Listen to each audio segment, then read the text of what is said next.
오늘은 긴급 진단으로 두 분의 패널분과 러시아의 우크라이나 침공에 따른 시장 변동성, 위기인지 기회인지에 대한 심도 있는 토론을 통해 투자 해안을 찾는 시간을 갖도록 하겠습니다.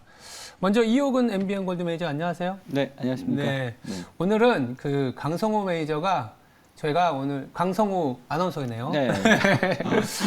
여기 WS 리프레시 할 때 또 매니저 역할까지 했기 때문에 네. 제가 살짝 헷갈렸는데 점심 좀 먹으라고 보냈고요. 네. 그래서 한 분 더 모셨습니다. 네. 아주 이제 현장에서 직접 고객의 어떤 자산을 크게 불려주시는 분이죠. 네. 최성환 교보증권 지점장 나와 있습니다. 안녕하세요. 네, 안녕하십니까. 사실 좀 어제 나왔으면 저도 아찔했을 것 같습니다. 어제 나왔으면 잘 모르는 부분들이기도 하지만 시장이 이렇게 급락할 때는 이럴 때 사야 됩니다라는 얘기하면 무슨 뚱딴지 같은 소리냐 막 이런 얘기 하거든요. 근데 이제 기본적으로는 그래도 다행이라고 할까요? 오히려 대포 소리에 시장이 조금은 좀 올라오는 모습을 보이다 보니까 이렇게 두 분 모시고 이제부터는 시장이 어떻게 좋아질지 얘기를 좀 나눠보도록 하겠습니다. 국내 증시가 급등까지는 아니지만 그래도 양시장 1% 이상 그리고 코스닥 같은 경우에는 2% 이상 상승하다 보니까 네. 어떻게 보면 악재 해소라고도 할 수 있는 부분인데 먼저 네. 한번 매니저님께 여쭤볼게요. 네네. 악재가 해소된 거라고 보아야 될까요? 그 완전히 해소됐다 뭐 이렇게 얘기는 할 수 없겠지만 예. 그래도 하락은 멈췄다 뭐 이렇게 얘기를 할 수 있을 것 같습니다. 물론 이제 이렇게 보는 가장 큰 이유는 아무래도 이제 오늘 나스닥 선물 지수에서 우리가 좀 찾을 수가 있을 것 같은데요.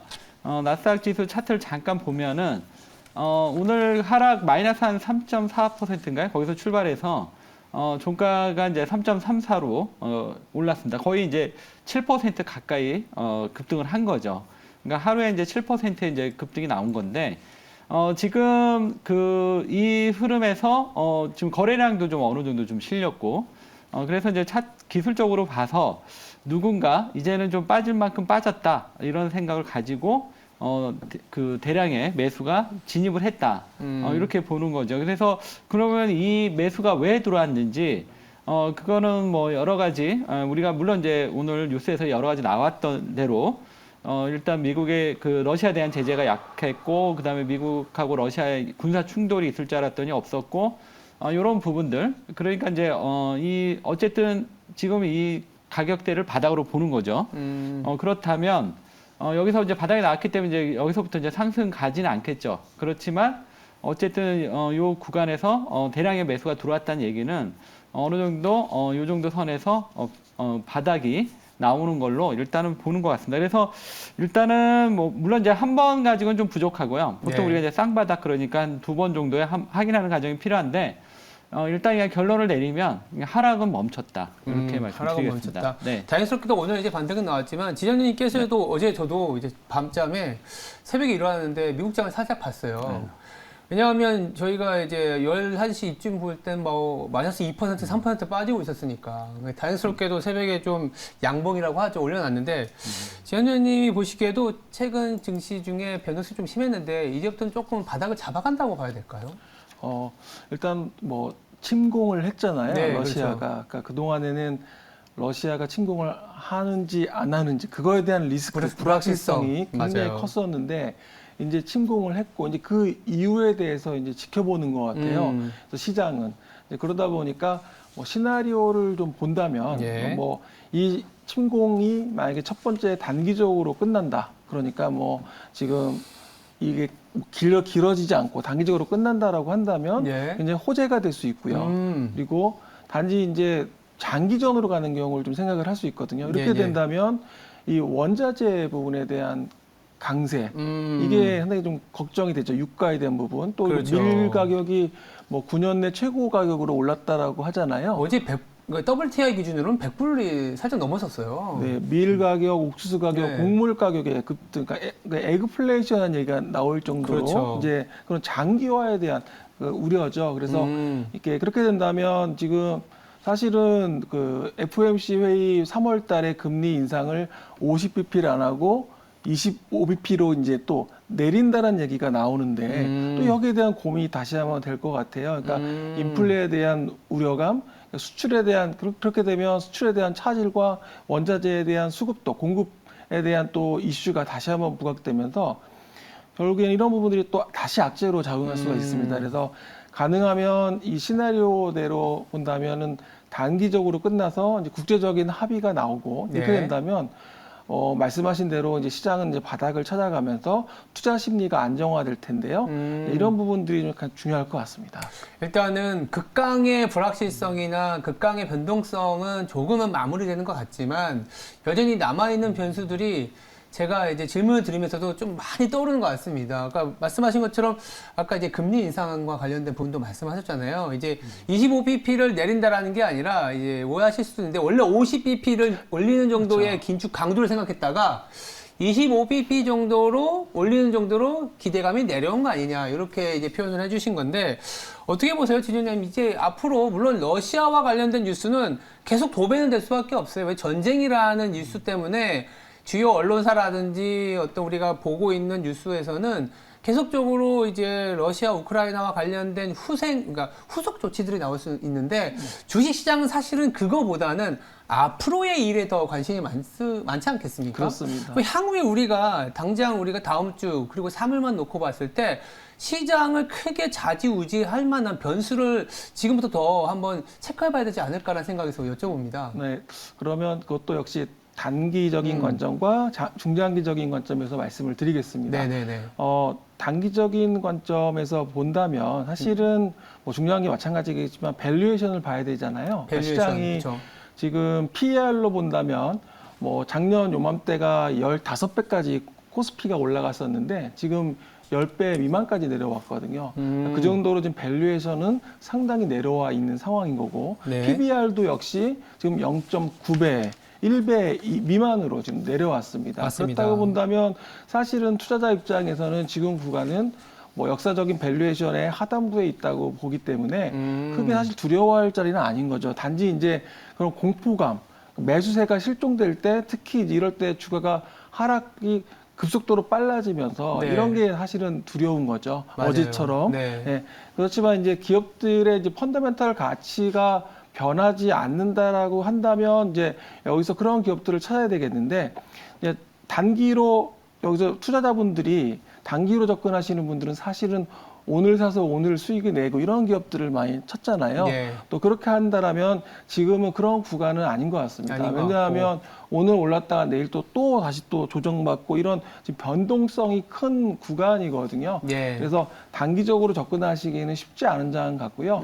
중장기로 보신다면 오히려 지금 밸류에이션이 지금 하단부에 있기 때문에 예. 오히려 좋은 종목들을 찾아서 모아 나가는 뭐 분할 매수 전략도 좋고요. 아니면 현재 보유하고 있는 기업들을 사실은 교체를 할 때가 제일 좋을 때가 지금처럼 다 같이 빠질 때가 제일 좋습니다. 그렇죠. 그러니까 너무 많이 올랐을 때는 사실 교체하는 게 쉽지가 않습니다. 왜냐하면 싼 종목을 찾기가 어렵거든요. 예. 근데 이제 이렇게 다 같이 빠졌을 때는 오히려 여기서 조금이라도 더 반등할 수 있고 더 상승폭이 클 수 있는 회사로 교체한다면 또 그것도 전략일 수 있기 때문에 지금은 단기와 중장기로 좀 나누어서 전략을 세우는 게 어떤가 좀 싶습니다. 알겠습니다. 저도 이제 듣다 보니까 생각이 드는 거는 이제 시장 자체는 어차피 워낙 많이 하락을 했거든요. 우리가 3,300에서 지금 뭐 6개월 동안 20% 네. 이상 하락했지 않습니까? 네. 그런 상황에서 밸류에이션이 순자산 가치 대비해서 0.9배까지 내려왔기 때문에 여기서 코로나라든지 금융위기와 같은 리스크가 아니라면 사실은 뭐 바닥에서의 변동성은 어쩔 수 없겠지만 네네. 이렇게 사들어야 되는데 그래도 우리가 이벤트적으로 조금 있으면 이제 대선도 있고요. 네네. 중국의 전인대도 있고 매니저님이 보시기에는 이제 변수가 좀 뭐가 큰 게 있을까요? 아무래도 이제 다음 달에 있을 이제 FOMC가 FOMC 연준, 네. 그게 제일 크겠죠. 올해 이제 연초에 들어오면서 네. 연초에는 이제 아무래도 1월 달에 있었던 FOMC 이 부분에 대해서 이제 사람들이 많이 관심을 가졌었죠. 그래가지고 특히 이제 인플레이션이 지금 이제 계속 이제 시장에서 하나의 이제 중심, 하나의 이제 흐름으로 이제 작용을 하다 보니까 사실 이번에 이제 지정학도 결국은 이제 이런 인플레이션에 대한 우려, 뭐 이런 부분들이 더 확대가 돼서 결국 이제 이 인플레이션을 우리가 못 잡는 거 아니냐, 뭐 이제 이런 우려도 좀 있었던 것 같고, 예. 이런 이제 전체적인 분위기가 결국은 지금 시장을 계속 이제 그 가장 이제 근본적으로 이제 시장을 누르는 건 이제 이 부분인 것 같습니다. 그래서 지금 이제 연준은 이 부분을 좀 초기에 빨리, 왜냐하면 이제 경기 부양하고 인플레이션을 두 개를 동시에 이제 정책적으로 가기는 좀 어려우니까 아무래도 연준은 이거를 좀 빨리 일단 인플레이션을 좀 잡고자 하는 이러한 지금 그 의지가 좀 있는 것 같더라고요. 좀 최근에 이제 발언 같은 것도 좀 상당히 좀 매파적으로 좀 하고 있고. 네. 그러니까 결국 이제 이런 부분인데 여기 이제 지정학적 부분이 이제 나오니까 아무래도 이제 연준에서 정책적으로 하기가 좀 상당히 이제 부담스럽죠. 왜냐하면 일단은 제가 보기에는 이제 초반에 좀 더 강하게 약간의 이제 긴축 뭐 이런 부분들을 해서 일단 인플레이션을 좀 한번 꺾는 게 좀 중요하지 않을까 이렇게 좀 보는데 네. 지금처럼 이렇게 또 지정학적 리스크가 생겼을 때 또 그 금리를 좀 강하게 올리기도 좀 어렵고 그러니까 이런 부분들이 결국은 아마 이제 4월 FOMC 아마 이제 최근에 이제 많이 빠지고 나서 이제 어느 정도 약간 좀 쉬는 구간이 좀 생길 것 같아요. 그러다가 다시 이제 3월 정도 되면 FOMC가 열리기 전해서 시장에 또 한 번의 이제 변동성이 그 시점에서 좀 나오지 않을까 이렇게 보고 있습니다. 그래서 결국 이제 이번 FOMC에서 이제 중요한 거는 앞으로의 그 정책에 있어서 어떤 그 불확실성을 어느 정도 좀 해소해주고 앞으로 이제 그 스케줄 뭐 이런 부분들을 좀 명확하게 해주면 시장이 어느 정도 거기에 맞게끔 거기에 맞는 종목들이 어느 시장의 중심을 이루면서 시장이 다시 형성되지 않을까. 결국은 이제 FOMC가 끝나야 되지 않을까 이렇게 보고 있습니다. 네, FOMC가 이제 3월 중순에 있다 보니까 네. 공교롭게도 우리가 이제 주가가 좀 반등 나오고 나서 네. 한 1, 2주 있다가는 또 FOMC 연준의 네. 어떤 긴축 스탠스를 우려하면서 재차 또 다시 반락을 할 수 있는 그런 과정에서 이제 바닥에서의 변동성이 나타날 수 있는데 이제 듣다 보니까 사실 우리가 러시아 이슈를 굉장히 고민했던 게 어제 WTI 기준으로는 거의 2014년 이후에 $100를 넘어섰다라는 부분이거든요. 에너지 가격에 대한 리스크를 굉장히 두려워했었는데 또 한편으로는 저도 이제 분석을 하는 입장에서 보니까요. 그런 게 나오더라고요. 네. 자, 에너지 가격이 문제인데 이거를 전환점으로 삼아서 미국이 할 수 있는 액션들이 굉장히 다양하게 나오고 있습니다. 네. 이란의 핵 협상이라든지 네, 네. 베네수엘라까지 얘기가 나오고 있어요. 네. 그리고 그 셰일가스를 환경 문제 때문에 터치를 못했었는데 네. 이런 환경 문제도 어쩔 수 없이 전 세계 에너지 가격을 위해서 셰일가스 뽑아서 LNG를 선을 가져가야 된다. 그래서 아마도 빨라지는 변수는 제 입장에서는 연준의 어떤 금리를 편하게 올릴 수 있을 만큼의 물가 상승 압박을 재정단에서는 이란이라든지 셰일가스라든지 베네수엘라까지 풀어주는 그런 상황으로 아마 상반기는 좀 지켜봐야 되지 않겠냐 네. 이런 생각도 좀 곁들여 봅니다. 그러면 저도 이제 조금 더 여쭤보고 싶은 네. 게 저희가 어제 워낙 급박한 상황이다 보니까 저희 제작진하고 회의를 할 때 제가 얼마 전에 아니면 뭐 이제 심싸움 때부터 느꼈었던 굉장히 중요한 말이 리스크의 동의어가 뭐라고 생각하느냐라는 질문에 답변을 못 하다가 리스크의 동의어는 리턴이다라는 얘기를 이제 듣고 있습니다. 그러니까 리스크가 클수록 오히려 리턴이 커진다라는 거고 리스크가 작아질수록 리턴은 오히려 작아진다라고 볼 수 있는데 지금이 어쩌면 리스크가 극대화된 시점이라고도 볼 수 있다라고도 저는 보는데 그러면 여기서는 오히려 리턴, 즉 우리가 수익을 기대할 수 있는 상황이 커지는 거 아니냐 이런 개인적인 생각도 하거든요. 매니저님께 먼저 여쭤볼게요. 네네. 이럴 때 우리는 과감하게 물론 아까 바닥은 지난 것 같지만 FOMC도 봐야 될 것 같고 변동성도 좀 두 분 다 이제 변동성이 있다라고 보는데 다들 지금 다 V자 반등보다는 좀 바닥을 잡아가는 거 아니냐 이런 생각이 강하거든요. 과감하게 추가 매수해야 되는 거 아닙니까? 지금요? 네. 올해 이제 경제적인 이런 펀더멘탈 뭐 이런 것만 크게 변화가 없다 뭐 이런 전제라면 지금은 그 사고 싶은 종목이 되게 많죠. 가감히 좀 사야 되는 이러한 구간은 맞는 것 같습니다. 왜냐하면 최근에 이번에 이제 하락장에서도 좀 움직이는 종목들이 상당히 좀 있었거든요. 물론 제한된 움직이긴 하지만 그런 부분들을 봤을 때 시장이 조금만 안정이 되면 이런 종목들이 좀 세게 앞으로 치고 나갈 수 있는 이러한 지금 준비된 종목들은 있는 것 같다. 일단 그렇게 보고 있고요. 그러면 이제 시장은 단기하고 이제 중기를 좀 나눠서 좀 매매를 해야 될 것 같아요. 단기는 아무래도 이제 최근에 이제 급락이 있었기 때문에 이런 급락을 이용해서 최근에 낙폭이 컸던 종목 아니면 이제 모멘텀이 있는 종목 아직까지는 좀 이게 펀더멘탈을 움직이는 게 아니기 때문에 수급 종목 오늘 같은 경우 이제 노복 관련주들을 좀 움직이더라고요. 네. 이제 이런 식으로 지금 이 구간에서는 좀 단기 매매 대응이 좀 좋을 것 같고요. 반면에 이제 장기 투자하시는 분들은 이번에 이 변동성을 이용해서 우리가 사고 싶었던 종목들, 이러한 종목들을 약간 한 번에 사는 게 아니라 계속적으로 변동성이 나올 거니까 저가 분할 매수하는 전략, 이런 전략이 좀 좋을 것 같고요. 그 다음에 이제 이런 이제 초기에 이제 매매를 단기냐 아니면 장기냐 이렇게 구분해서 가는 게 좋을 것 같고, 그리고 나서 어느 정도 이제 시장의 안정을 찾고 이제 추세가 잡히면 그 다음부터는 주도주를 명확히 잡아내서 거기에 이제 집중하는 이러한 전략을 매매를 병행한다면 지금은 어느 정도 이제 물론 이제 좀 더 확인할 과정이 필요하겠지만 빠질 만큼 빠졌기 때문에 지금은 이런 식으로 이제 대응하면 좀 나름대로 결과가 좀 있지 않을까 이렇게 보고 있습니다. 네. 네. 그럼 지정님께서는 지금 만약에 시장이 좀 반등이 나오면 단기적으로는 뭐 현금을 마련해야 될까요? 아니면 시장을 잘 모르겠으니까 PBR이 낮은 것들을 계속 들고 가는 그런 전략을 가져가야 될까요?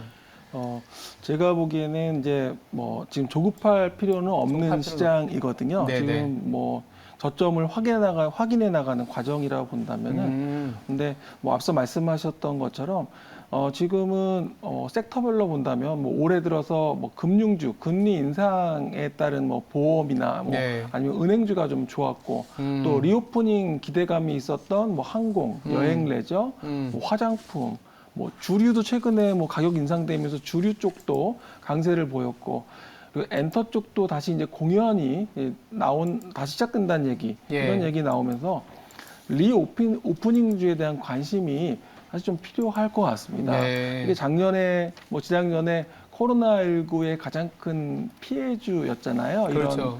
그래서 관련된 회사들이 결국에는 뭐 당장 여행에 대한 가장 그 선호도, 그러니까 코로나가 풀리면 가장 먼저 하고 싶은 게 여행이다, 해외여행이다라는 얘기가 많거든요. 네. 당장 이런 수요, 큐가 뭐 폭발적으로 나온다면 증가하겠죠. 그래서 당장은 아니지만 이 큐가 증가할 수 있는 그런 업종, 그리고 거기에 가격도 지금 뭐 해외여행 가격이 지금 뭐 한 50만 원 정도 한다면 한 상품이 그때 풀리고 수요가 급증으로 몰리게 되면 가격은 당연히 올라가겠죠. 네. 뭐 100만 원이 될 수도 있고요. 그래서 그렇게 가격 P와 Q가 동시에 올라갈 수 있는 그런 업종을 찾으신다면 네. 저는 뭐 여행 항공 쪽에 좀 관심을 레저 쪽으로 보셔도 좋을 것 같고, 특히 화장품은 뭐 계속 얘기 나오잖아요. 이제 네. 마스크를 벗을 날이 뭐 금방은 아니겠지만 어쨌든 이 뭐 해외여행도 나가게 되고 하게 된다면 네. 화장품에 대한 수요는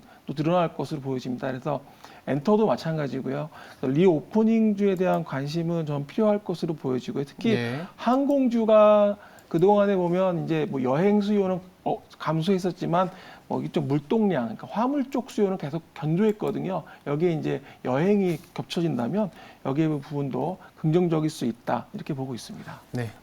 일단 뭐 지점장님께서 말씀하신 거는 결국 시장의 어떤 방향성은 사실 이게 불안하기 때문에 잘 모르지만 어쨌든 가격 자체가 굉장히 많이 하락한 상황에서 앞으로 나아질 수 있는 섹터를 갖고 간다면 시장을 좀 뚫고 수 있다, 이런 얘기를 해주신 것 같아요. 최근에 이제 당연히 이제 P가 올라가는지 가격이 올라가야 매출이 올라가야 마진도 생길 수 있고 덩달아서 수요도 생길 수 있는 리오프닝 쪽. 네. 그렇다면 이제 아까 말씀하셨던 여행이나 항공, 거기다가 화장품, 이런 섹터를 이제 진원장님께서 말씀해 주신 것 같아요. 그러면 이제 연이어서 한번 저도 한번 여쭤볼게요. 네. 그러니까 어쨌든 시장이 단기간에 좀 급락했던 부분도 있기 때문에 우리가 이제 빠른 회복을 기대해 볼 만한 섹터들을 찾는 과정이 좀 있었거든요. 그래서 리오프닝은 다들 최근에 이제 많이 논리가 되는 것 같아요. 네네. 실질적으로 주가로도 반영을 하고 있고, 그것도 이제 포함을 해서 어제는 또 조선이 좀 좋았지 않습니까? 그제군요. 그래서 그런 부분들 우리가 앞으로 빠른 회복을 기대해 볼 만한 섹터 아니면 테마가 뭐가 있을까? 이거 한번 짚어볼 필요가 있을 것 같아요, 매니저님. 저는 이제 보면 이제 제가 약간 테마는 좀 별로 안 좋아하는데 네. 일단은 이제 지금 이제 보니까 오늘도 이제 PCB주가 이제 급등하더라고요. 근데 이런 종목들이 이제 올해 작년에 2차 전지 소재가 좀 좋았다, 이제 그랬다면 올해도 이제 보통 이제 연초에 보면은 그 해에 좋은 종목들이 그 연초에 이렇게 좀 강한 시세가 나오더라고요.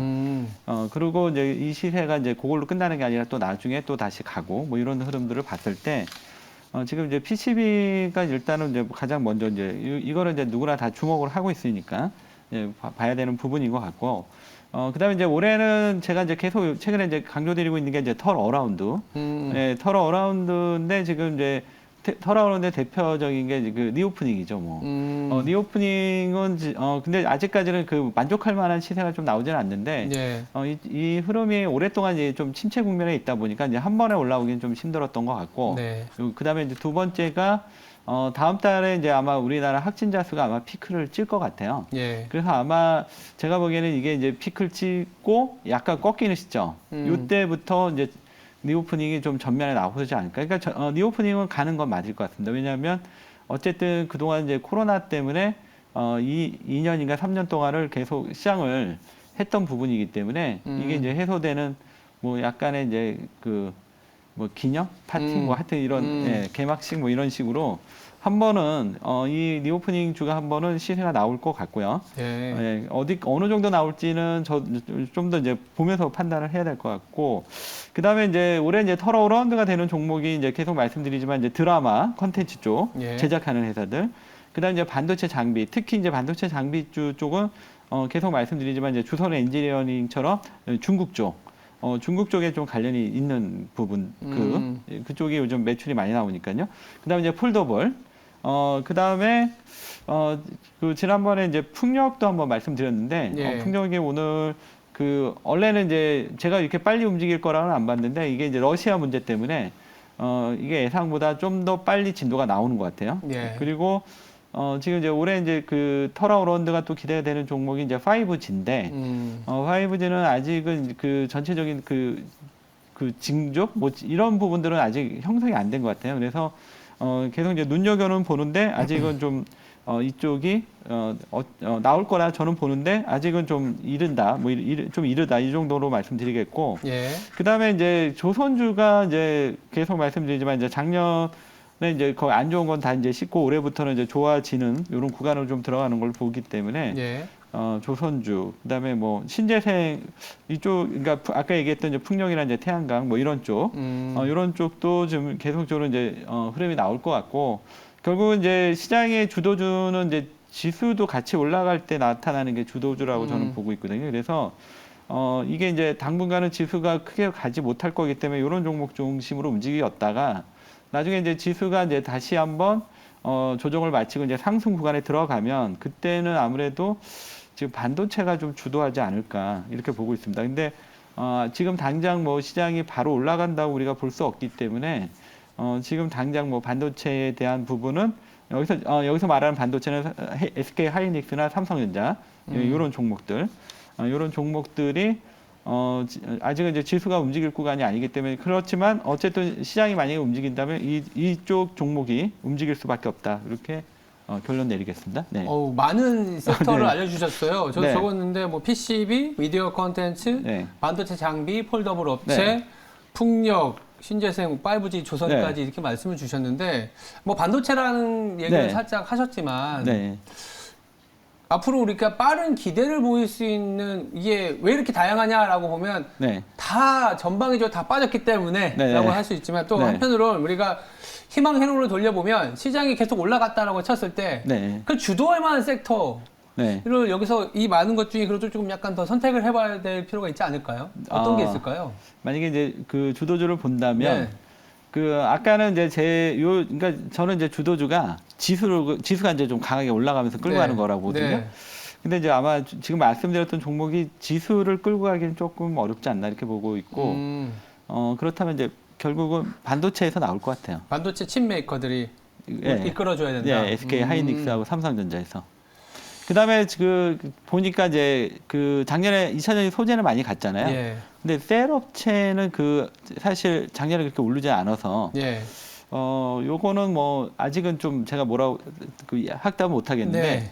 일단은 좀 관심 있게는 보고 있습니다. 예. 셀 업체가 사실 좀 네. 싸진 않잖아요. 그쵸. 네. 예. 그러니까 저도 이제 비슷하게 어노멀리라고 해서 시장에서는 명확한 논리는 아니지만 매해마다 바뀌어가는 게 작년에 좋았던 업종은 올해는 좀 별로고 네, 그렇게 작년에 되더라고요. 부진했던 업종은 올해는 좀 괜찮다. 그렇게 네. 봤을 때 2차 전지에서는 이제 소재나 이런 게 좋았기 때문에 네, 네. 셀업체 쪽으로 가는 거는 좀 그럴싸해 보이는데 네.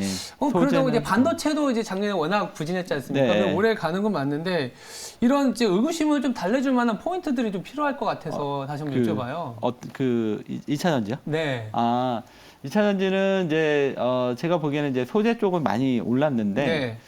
그 삼성 SDI나 그 특히 이제 그 이노베이션 지금 SK온이 없으니까 근데 이제 SK온 이노베이션 같은 경우는 좀 너무 많이 빠지지 않았나 저는 일단 그렇게 보고 있거든요. 그래서 이제 제가 이제 이 부분을 왜 얘기했냐면 그 아까 이제 주도주 그러니까 지수를 좀 끌고 갈 수 있는 이제 주도주가 뭐가 될까 예. 이런 부분을 좀 고민을 물론 이제 제 너무 선입견인지 모르겠는데 네. 조선주가 끌고 가기엔 좀 너무 약하지 않나. 그래서 이제 그 하이닉스 삼성전자는 나름대로 이제 되는데 그렇다면 결국 그 2차 전지 그 셀 업체가 그나마 이제 시가총액 좀 큰 종목에 속하니까 네. 이제 그러다 보니까 그런 결론을 내린 거거든요. 그래서 이 부분은 조금 더 좀 살펴봐야 예, 될 것 알겠습니다. 같습니다. 네. 지정님은 앞으로 우리가 시장이 좀 올랐을 때 무엇이 좀 이끌어갔을 건지 여쭤볼 수 있을까요? 만약에 그 두 분의 의견 중에 네. 교집합이 있으면 그게 네. 될 가능성이 없지 않겠냐는 생각에서 한번 여쭤봅니다. 네, 말씀하신 그 반도체에서 SK 하이닉스나 삼성전자가 주도주가 된다면 시장이 뭐 지수도 올라갈 거고요. 대형주가 아무래도 이제 시장을 그렇겠죠. 이끄는 네. 거니까요. 네. 그렇게 될 것으로 보여지고요.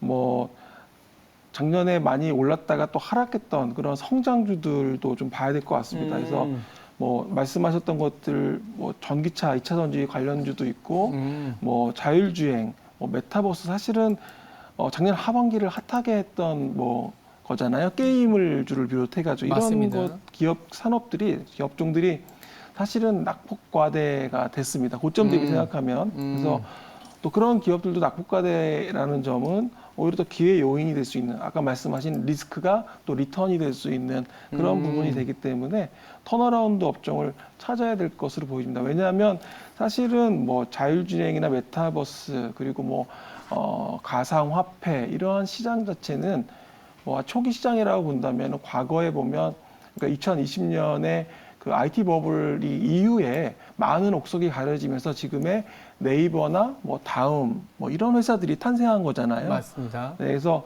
지금은 아직 그런 신성장 산업 안에서 많은 메타버스나 뭐 가상화폐 쪽에서 많은 기업들이 지금 뭐 게임주에서 특히 많이 나왔는데 그 중에서 분명히 저는 옥석이 가려지는 그런 회사가 나올 것으로 보여지기 때문에 뭐 보시면 좋을 것 같고요. 특히 뭐 2차 전지는 예. 뭐 말씀하셨지만 사실 말씀하신 것처럼 소재나 이쪽은 좀 좋았는데 장비 쪽은 약했었거든요. 투자가 이루어지기 시작하는 본격 사이클에 들어가는 시기가 올해라고 본다면 장비주 쪽도 충분히 매력적이지 않을까 이렇게 보고 있습니다.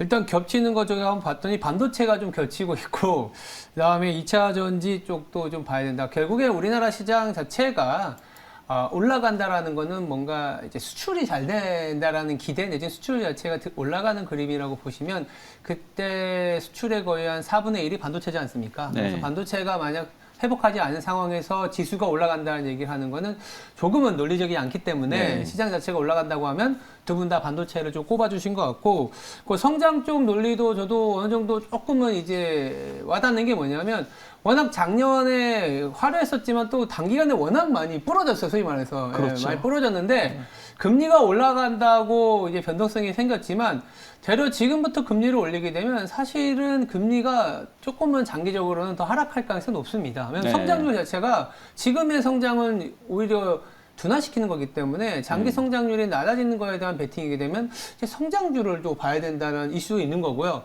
또 한편으로 이제 조선이나 예를 들어서 PCB를 말씀하신 네. 거는 그 안에서 글로벌리 우리나라가 잘하고 있는 매출이 나오는 네. 투자가 되는 것들, 이를테면은 기판 같은 경우는 고급화되는 것들을 얘기하고 네. 있잖아요. 네. 그래서 매출이 잘 나오는 거 찾아보니까 PCB 같은 경우에 네. 코리아 서킷이나 심텍이 이렇게 날아가는 이유가 네. 성장이 없는 상황에서 매출이 나오니까 가는 거 아니냐. 네. 그러니까 리오프닝도 이제 어쨌든 매출이 나오니까 가는 거고 네. 조선 같은 경우에도 작년에 비용을 떨궜기 때문에 올해 매출이 나오면 쭉 갈 수 있는 모멘텀이 아니냐 네네. 이렇게 말씀해 주셔서 이렇게 보면은 뭐 반도체, 조선, PCB, 2차 전지 그리고 성장주 우리가 작년에 그래도 여기서 옥석가리긴 해야겠지만 시장 분위기가 나쁘지 않을 거라는 생각도 좀 네. 들긴 드는데 저희가 이제 섹터까지도 왔어요. 그렇다면 이제 두 분한테도 이제 조금 추가로 이제 말씀을 듣고 싶은 게 네. 사실 종목이 있지 않습니까? 이제 종목을 종목이요? 조금 더 골라보는 과정에서 그렇다면 이 종목도 종목이지만 이 종목을 갖고 어떤 식으로 우리가 전략을 갖고 가야 될지 이런 네. 변동성이 큰 증시에서는 전반적으로 투자 전략을 어떤 식으로 가져가야 될지 한번 조언을 부탁드리고요. 네. 그 상황에서 나라면 그리고 지금 상황에서는 이런 종목이 좋아 보인다. 좀 말씀 좀 부탁드립니다. 그래요. 일단 이제 저는 이제 그 특별하게 종목은 준비 안 해봤는데, 그러시나요? 네. 근데 이제 뭐 그냥 여기서 이제 즉흥적으로 좀 얘기를 하면, 네. 그 아무래도 이제 그 이쪽 그 FC BGA 이쪽 기판 쪽 이쪽이 이제 최근에 삼성전기도 투자를 하고 LG노텍도 좀 투자를 하고 있죠. 예. 그리고 지금 대덕전자가 좀 상당히 열심히 좀 하고 있고. 제가 이제 이쪽에 이제 전문 애널리스트는 아니지만 어쨌든 이쪽에 지금 이렇게 계속 투자가 나온다는 얘기는 결국 이제 수요가 앞으로 어느 정도 이제 그 몰린다는 얘기죠. 예, 그렇다면 이런 흐름에서 우리가 이제 본다면 네. 뭐 코리아 서킷이나 대덕전자가 지금 많이 올랐지만 네. 여전히 추가 상승 가능하지 않냐 이렇게 보고 있고요. 요게 이제 첫 번째 포인트고 두 번째 포인트는 이번에 이제 시장이 급락이 나왔을 때 예. 이 종목군들은 시장 대비 좀 강한 상승 흐름을 보였거든요. 그러니까 그 얘기는 시장이 시장보다 더 세다는 얘기는 결국 주도주라는 얘기죠. 예, 그러니까 시장보다 좀 더 강하게 갈 수 있기 때문에 여전히 이쪽 종목들 왜냐하면 이쪽이 아직까지 이제 결과물이 나오지 않았거든요. 결과물이 나올 때까지는 계속 상승으로는 좀 이어진다. 물론 이제 오르락 내리락 하면서 가겠지만요. 예. 그런 부분 보고 그다음에 이제 계속 말씀드리지만 이제 반도체 쪽은 과거에는 이제 삼성전자, 하이닉스의 투자에 이제 우리나라 장비 회사들이 좀 계속 노렸다면 지금은 중국이 미국하고 중국 간의 이제 패권 때문에 중국이 지금 상당히 공격적인 투자가 계속 들어오고 있거든요. 예. 그래서 오히려 삼성전자나 하이닉스의 의존도보다도 이 중화권에서 매출이 많이 나오는 그 장비 회사들 이런 기업들은 상당히 좋은 기회가 될 수 있다. 그렇다면 이러한 기업들의 뭐 대표적인 종목 얘기한다면 뭐 주성 엔지니어링, 그다음에 PSK 뭐 이렇게 두 종목 정도 종목을 말씀을 드리겠고요. 그다음에 네. 올해 이제 구조적으로 아까 말씀드렸던 이제 드라마 컨텐츠 쪽은 계속 말씀드리지만 사마 네트워크스나 키스트나 에이스토리 뭐 이런 종목들은 좀 시간이 걸려서 그렇지 구조적으로 계속 이제 성장하기 때문에 주가가 올라갈 수밖에 없는 이러한 흐름이고요. 그다음에 폴더블도 어차피 대세잖아요. 예.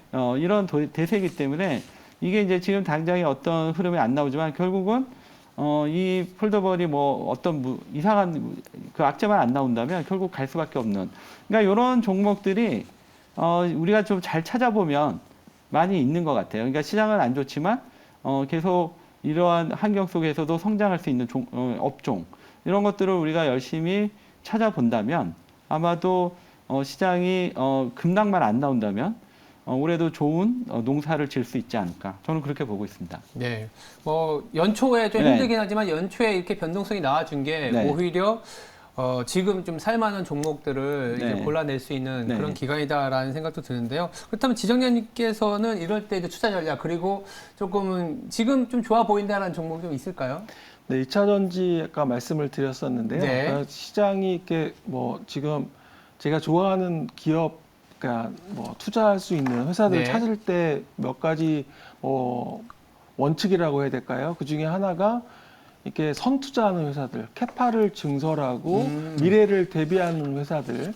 그리고 또 하나는 어느 정도 숫자가 나오면서 안정적이면서 성장 스토리를 붙일 수 있는 회사를 굉장히 좋아하는데요. 네. 그런 회사들이 이제 스몰캡에 많이 나옵니다. 그래서 그 중에 하나가 지금 2차 전지 쪽에서는 이제 TCC 스틸이라는 회사가 거를 보고 있는데요. 네.